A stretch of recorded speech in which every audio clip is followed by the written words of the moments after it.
E aí galera, beleza? Como é que vocês estão? Ó, nós, mais um dia de caminhada naquele videozinho padrão. E hoje eu tô com um negócio na cabeça que se duvidasse, dava dossiê. Veja só, vai ter um dossiê histórico, viu? Dossiê histórico mesmo. Eu tenho uma vida repleta de coincidências, né? O tempo todo. Até o surgimento de qualquer dossiê vem mais ou menos assim. E eu até já começo com uma pergunta. E se o PT for pior do que a gente imagina? E se o que a gente imagina do PT ainda for pouco, perto do mal que o PT causa para o Brasil? Sabe, você fala assim, não, mas o PT já é a pior coisa que existe. Fala, e se ele for pior ainda do que você pensa? Pois bem, vamos trazer a coisa aí em ordem. 2 dias atrás, tinha jantado, meu jantar padrão, comer lá umas folhas, botar maionese, mostarda, para dar um sabor, né, pelo amor de Deus, né, uma salada, basicamente só comer aquilo. Acho que nem comi arroz, depois comi um par de carne, tentar reduzir, se manter na dieta. Eu tinha comido carboidrato suficiente ao longo do dia. Aí enquanto eu estava comendo minha carne, apreciando, mordendo devagarzinho, para tapear minha mente, estava ali no TikTok vendo um monte de coisa. E aí eu me deparei com um vídeo que o cara, aparentemente é um cara de esquerda, e ele começa a tirar uma onda com teses da direita. Falando assim, aquilo ali. Aí depois ele falava, mas fulano fez isso. Aí tentava meio que desmontar. Aí um dos pontos que o vídeo comentava era o seguinte, ele falava do MST. E aí o MST, hein? Aí o cara tirava a onda lá e falei, pô, mas o MST faz reforma agrária, isso é ruim? Não sei o que. Ele falou, pô, mas você sabia que os Estados Unidos fez a reforma agrária em 1860, mais ou menos? Aí o cara falou, o cara era um monólogo. Aí ele falava, mas deve ter sido algum presidente democrata, né? O cara falou, não, foi o Abraham Lincoln. E aí a ideia desse vídeo desse cara é exatamente essa, né? Mostrar que existe uma certa hipocrisia dentro da direita e tudo mais. Beleza. Fiquei isso com isso na cabeça, né? Vida que segue, foi só um vídeo, tem tantas coisas que eu vi. Fui dormir. Aí ontem, mesma coisa, acordei, caminhei, fiz a live, trabalhei, revisei Atlas, fiquei lendo tweet, gravei o vídeo ontem. Aí fui jantar. É o mesmo processo. Jantei, tava lá comendo, vendo TikTok, eu e meu pedaço de carne, devagarzinho. E aí vendo TikTok, me deparei com um canal chamado, acho que é Todo Dia um filme diferente. Aí o primeiro filme que o cara apresentava chama minha atenção, porque é um negócio que eu gosto de parar pra ver. Era um filme da década de 60, um filme do Brasil. Acho que é São Paulo Sociedade Anônima, acho que esse é o nome do título. Eu até cliquei pra ver se eu achava e achei no YouTube.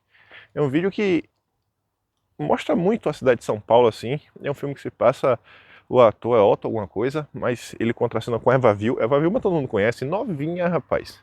Novinha, novinha, novinha.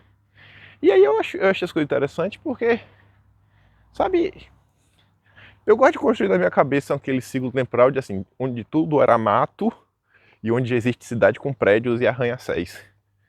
E na década de 60, São Paulo já era gigantesca. Nossa senhora. E aí, questões históricas, esse filme me pegou. Aí eu vi a análise e a recomendação, né, desse filme, desse canal. Isso no vídeo de um pouco mais de 1 minuto. E aí eu falei, já tô aqui, vou ver. Achei esse menino inteligentinho, vou ver o que ele mais tem pra falar. Aí ele foi falar do Kubrick, que coisa. Aí o terceiro ou quarto vídeo desse menino, ele tá falando de outro filme brasileiro. Começa aquelas imagens preto e branco. E ele fala, esse filme aqui é diferenciado. Esse filme, ele começou a ser gravado em 1962, mas só terminou em 2 décadas depois.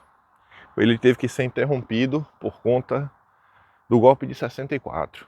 Aí ele dá essa pequena introdução e ele começa a falar, né? Esse filme se chama Um Cabra Marcado para Morrer. É um filme que conta a história ligas camponesas, se não me engano, nasceram na Paraíba, e reivindicavam um pedaço de terra. E aí, durante a confusão e tudo mais, o líder dessa liga camponesa, tec, e aí, né, desviveu, foi churrascado. E aí eu falei, rapaz, que viagem, meu. Me chamou a atenção isso. Aí eu falei, deixa eu ver se eu acho esse filme pra assistir. Aí eu fui no YouTube, coloquei, tem esse filme pra assistir.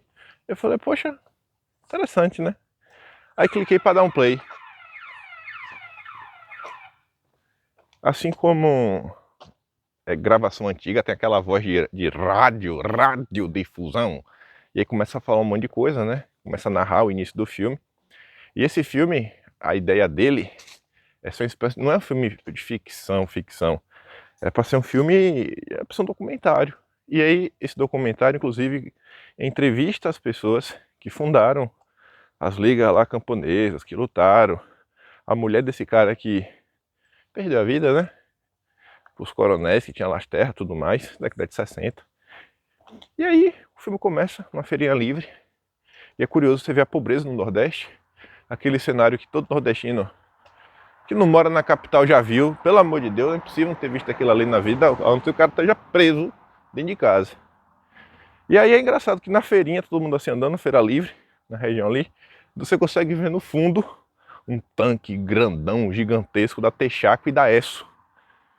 E aí é engraçado que no início do filme, os caras explicam que levou mais de 20 anos pra coisa, porque as películas foram confiscadas e aí depois só foram obtidas depois de um advogado da liga que acabou sendo presa, e quando ela conseguiu ser solta, ela conseguiu pegar o filme que estava sendo gravado lá no quartel.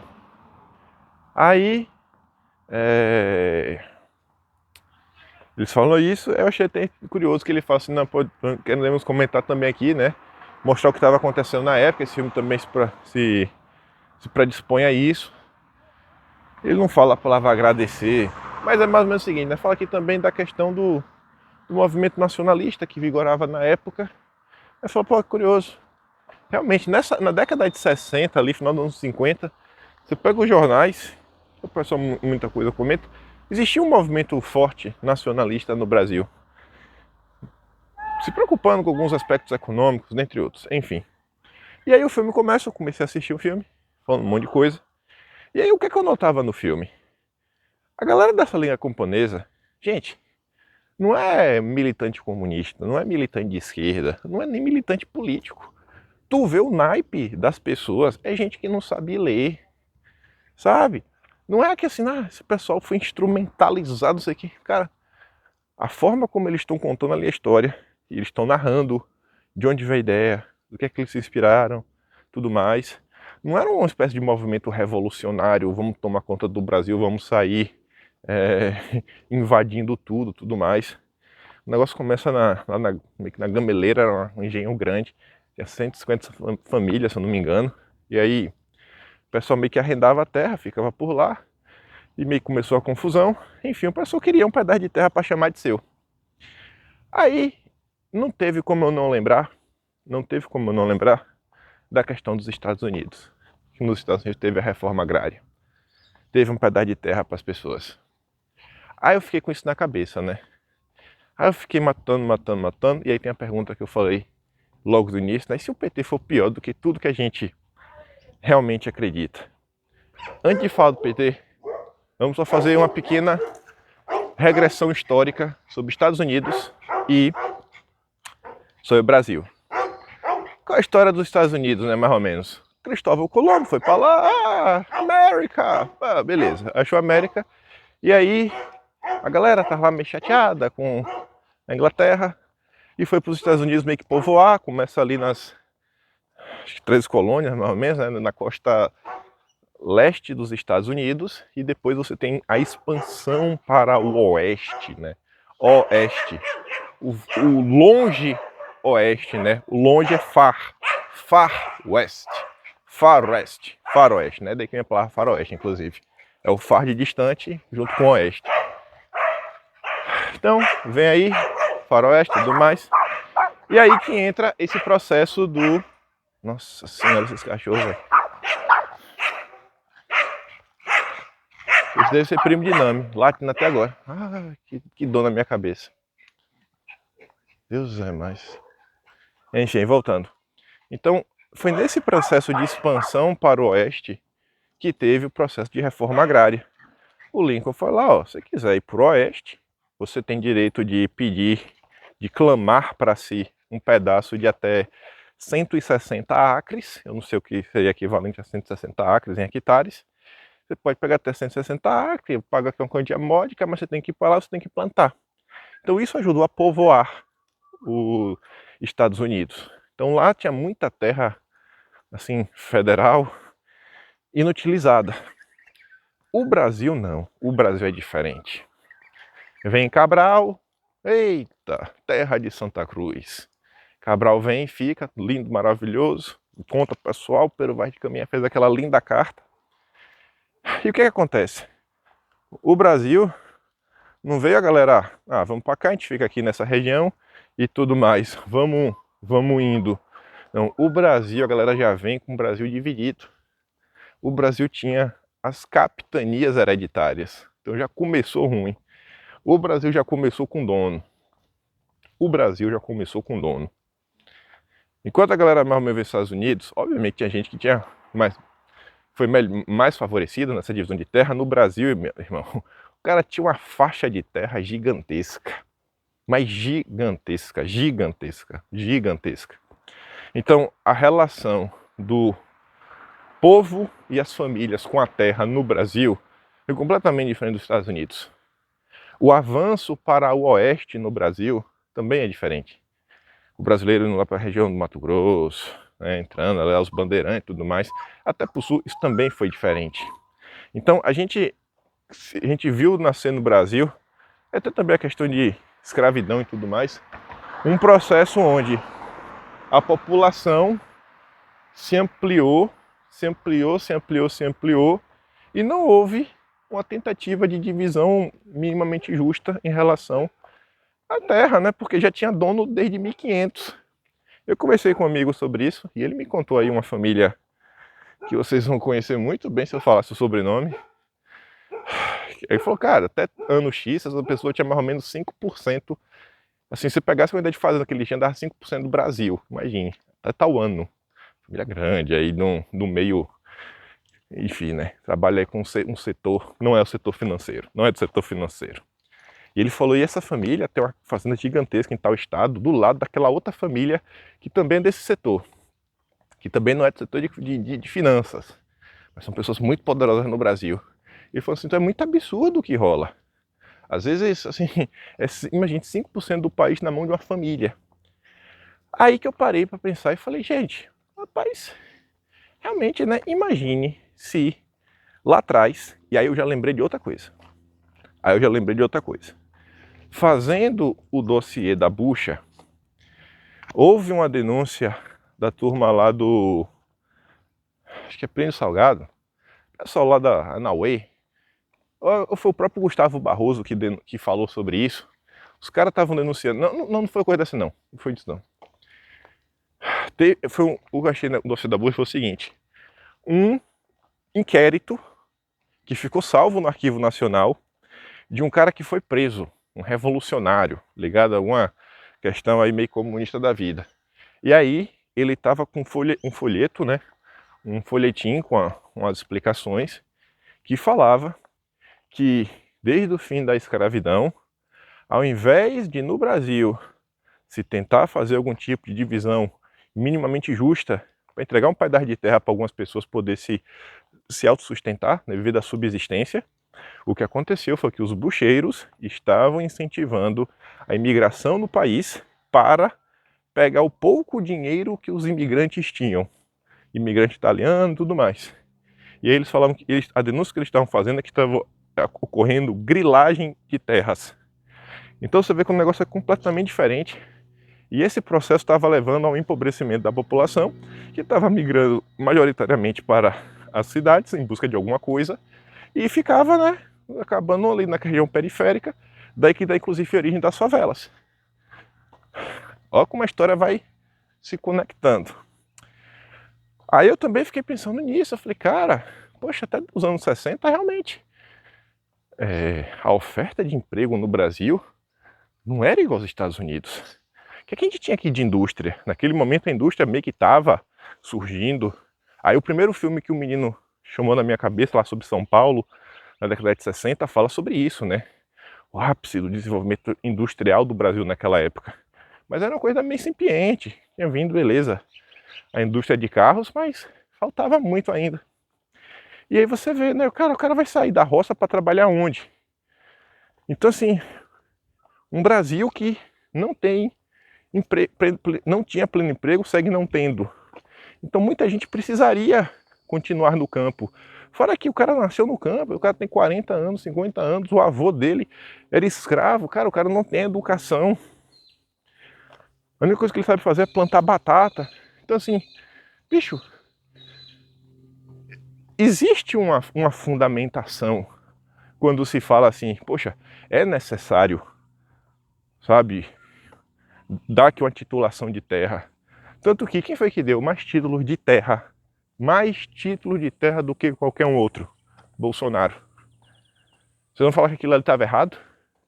Quando o Bolsonaro deu título de terra pra galera lá, mais de 400 mil títulos de terras emitidos.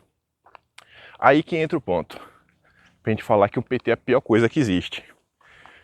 Sei que eu não terminei de ver o filme inteiro, mas cheguei na conclusão assim, cara, existe uma luta justa quando se fala em uma divisão mínima aqui de terras. Não é você pegar uma fazenda produtiva e dar, que é o que o MST às vezes fica fazendo. Às vezes o governo federal às vezes tem um pedaço de terra, irmão, resolve isso daqui. Ou então às vezes realmente o cara é terra no cafundó do Judas. Isso é uma coisa justa, não o que o MST faz. Só que essa luta era uma luta meio popular, do povo. Aí o PT botou a mão, porque o MST é um drone do PT. E sempre foi denunciado que o MST, inclusive, tinha vínculos com essas fundações internacionais. Aí eu parei e pensei, e se o papel do PT na história do Brasil, o PT e os seus satélites, for fazer a promoção de ódio? A frase clássica é que realmente se aplica. A esquerda vive de hipocrisia, e aquela frase do acuse-os do que você faz, xingue-os do que você é o que a esquerda faz. O que é que a esquerda fala que a direita faz? Discurso de ódio. Às vezes a gente acha que discurso de ódio está restringido a xingamento de rede social. Mas veja a aversão que algumas pessoas começam a criar em torno de algumas pautas só porque é do PT. Você vê, não é que estatal é bom, estatal é ruim, privatizar é bom, privatizar é ruim. O ponto não é esse. O ponto é, o PT fez as pessoas odiarem estatais. Ponto. Vai me falar que não. Tu tinha ódio de estatal antes do PT? Ódio, não. Tu podia até falar assim, rapaz, funcionário público, viu? Vocês recebem bem, vocês podiam trabalhar melhor. Mas o PT faz você ter ódio. O PT faz você abraçar uma agenda antinacional, porque você não aguenta mais o PT. Você não aguenta mais. Se o PT está de um lado, você está do outro. Então, naquela tese do dividir para conquistar, se você olha a história do Brasil, como ela se desenrola, e alguns movimentos que partem de anseios populares justos, o PT tentou capturar, e o que o PT fez? Causou ódio e revolta. Ódio e revolta, ódio e revolta, ódio e revolta. Gente, aqui na Austrália tem um monte de árvore. Algum de vocês é contra a árvore? Algum de vocês é a favor de destruir a natureza de forma indiscriminada? Não, acho que ninguém é a favor disso. Agora, quando o PT vem, não sei o que, mercado de carbono, o cara não dá uma revolta, não dá vontade de falar, rapaz, vim com a motosserra só de pirraça. Sabe o terror da motosserra? Porque o PT está causando essa revolta. E aí quando você vê esses movimentos que surgem e quem está os encabeçando, normalmente são figuras do PT com conexões internacionais, tipo a Marina Silva. Sabe? Você vê educação. A preocupação com a educação devia ser algo bacana. Só que aí vem o PT, vem Paulo Freire, conectado ao Conselho Mundial das Igrejas, que já está conectado realmente a forças globalistas, fundado lá pelo pai do Dulles. E aí? Aí o povo se revolta com as questões ligadas à educação e tudo mais. Ah, sei que. Por quê? Porque capturou a agenda e tá ligado ao que o PT faz. O PT só faz promover ódio no coração dos brasileiros. Onde o PT mete a mão é para fazer com que a população tome raiva de algum tipo de assunto. Porque se o PT tá de um lado, eu vou estar do outro. Disse não é isso que acontece no final do dia. O PT botou a mão, eu atravesso a rua. Porque não dá. Você sabe que existe algum tipo de maldade ali. Vamos vender as empresas, porque pelo menos o PT não rouba. Não é esse o pensamento?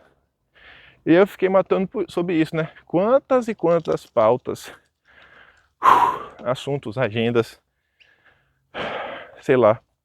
A gente não acabou formando uma opinião de maneira proposital, que nos venderam. Falou, isso aqui é certo, isso aqui é errado. Isso aqui é certo, isso aqui é errado. Uma coisa é o MST. Outra coisa é a titulação de terra que Bolsonaro fez.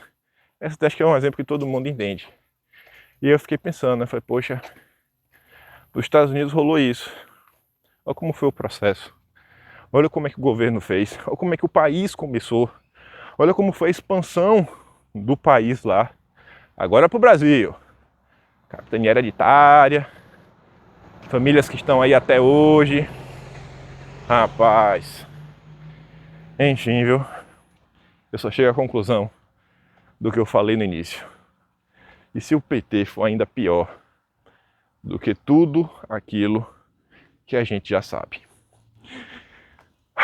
Enfim, quem quiser assistir esse filme, tentar conferir com os próprios olhos, morning. Você acha aí no YouTube, o nome é Um Cabra Marcado para Morrer.